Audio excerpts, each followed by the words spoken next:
So thank you very much for that introduction and for including us in this very important forum for today. So we may be the only non-profit or civil society organization joining you. Our organization is called Galing Pook Foundation. I'm the executive director. Galing Pook in English means a good place, but in our context, it's really excellent local governments. So we give awards to local government units, but it's important for us to be here today and share our stories and voice as well, because as a network of leaders from government, NGOs, academe. So some of our members include CEOs of different businesses, as well as professors and deans of different academic institutions and retired public servants. And basically, our goal is to promote collaboration across different sectors. And we've heard a lot about inclusive supply chains, sourcing of your products from local communities. So creating win-win solutions basically through the bridging role of civil society like us, encouraging these partnerships. But before I actually proceed, I wanted to share with you a visual so that perhaps we could imagine better the work that we're doing and how we might be able to add value to what you are also working on. So we have a less than 2-minute video.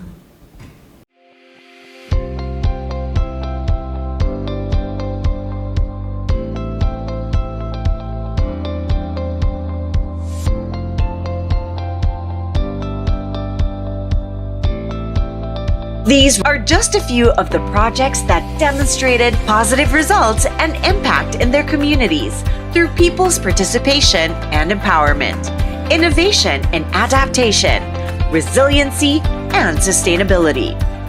All these were recognized by the Galing Pook Awards. Galing Pook Awards hopes to inspire ordinary Filipinos to take part in local governance through active citizenship. Recognized programs are proof that good governance is possible and is already happening in Galing Pook awarded LGUs.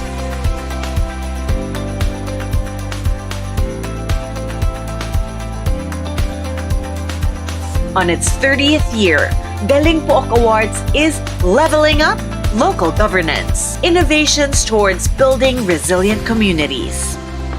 So if you have brilliant projects in your province, city, municipality, or barangay, nominate them for the Galing Pook Awards 2023. For more information, visit www.galingpook.org and Galing Pook FB page to learn more about making good local governance a reality in every corner of the Philippines. To give you a glimpse of the Galing Pook Awards, which is our way of searching for local government units that have best practices or innovation in terms of empowering their communities. I know a lot of times government really doesn't have a positive connotation. It's long lines and red tape and making our lives difficult. And what we want to do is tell everyone that it may be true in some areas, but it's not true in others. So parang hindi natin nilalahat. For 30 years, we've awarded 300 LGUs. It's not a big number because there are 1,600 LGUs. So 300. But at least with these 300 local government units, we've seen that they really promote safe, smart, and sustainable communities, and that they could really be good partners for public-private partnerships and cross-sector collaboration. For example, in Quezon City, you would think that it's really a community of mostly buildings, but during the pandemic, they identified idle lands to promote urban farming and ensure food security. So the supply chains were cut because of the lockdowns, but they found solutions within their community and engaging them also in aquaculture, aquaponics, even urban farming. Imagine green urban gardens with a lot of harvest na mga fresh vegetables in Quezon City. And even though things have reopened now, the last time we visited this was about a month ago, their urban gardens in QC, and it's still thriving, and it has really provided a lot of income opportunities for the communities. The goal or the dream is to eventually connect these suppliers to your businesses. If you need their products, we can facilitate these links so that we really are able to create more value. This one is up north in Pidig, Ilocos Norte. A very innovative mayor really just connected the different available services, both from government and private companies, and transitioned from a subsistence type of thinking na isang kayod, isang tuka, but really more of a wealth creation, and transformed yung supply chain. From before, why prices may be high would be the inefficiencies in the supply chain, but they cut the chain and tried to connect the farmers directly to institutional markets and buyers. I've heard a lot about Jollibee. So Jollibee actually does the farmer entrepreneurship program where they source their tomatoes, their lettuce from farmer communities directly to their commissaries supplying. And it has really added value to their business. So they're also a partner, and one of the Galing Pok awarded LGUs in San Jose, Nueva Ecija supplies onions to Jollibee directly from the grassroots communities.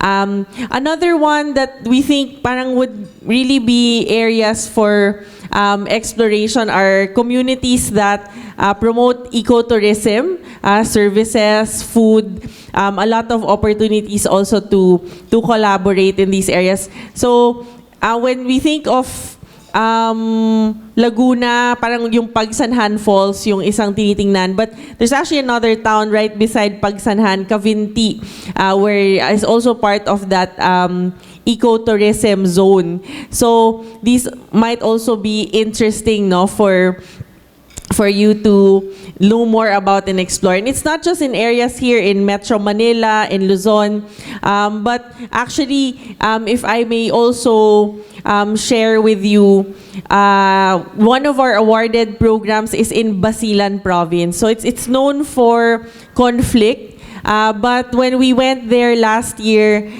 they had products like yung mga chili paste, pati yung mga banana chips and cassava chips that we were able to bring to Manila and also link to the buyers and markets here. They branded their product as Buwa Salam, or Fruits of Peace. So when you go to Basilan, it's really far different from what you see on the news. It looks similar to here. They suffered a lot from their history, but they're suffering until now, even with peace, because of our preconceived notions about their area. That's why I think it's one of my favorite stories, because our work is really in the power of storytelling, telling communities, organizations, groups like you who are willing to listen that it may not be a perfect government, and we still have a lot of things to improve on, but we all have a role to play. So when we talk about communities, it's really the role of local governments, but also communities there to ensure that they're productive, and then also the private sector. So hopefully, some of you might be interested not to doing business at the base of the pyramid, as mentioned in the introduction, but at least to explore how you might be able to have inclusive supply chains, one of which is things that we're working on with Airspeed, Speed Gifts, and Kahanga-Hanga PH is the products from the communities. So some, like even these items, the paborito naming isuot ni Miss Rose. So we source, we connect the markets to the handicrafts makers, the weavers, and make the logistics as an opportunity. Kasi when they deliver, yung backload walang laman.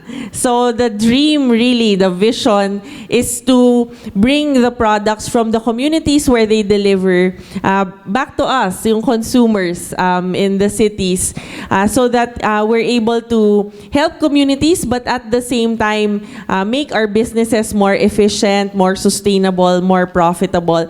And that's just one of the things that we hope to really accomplish and mag-take off.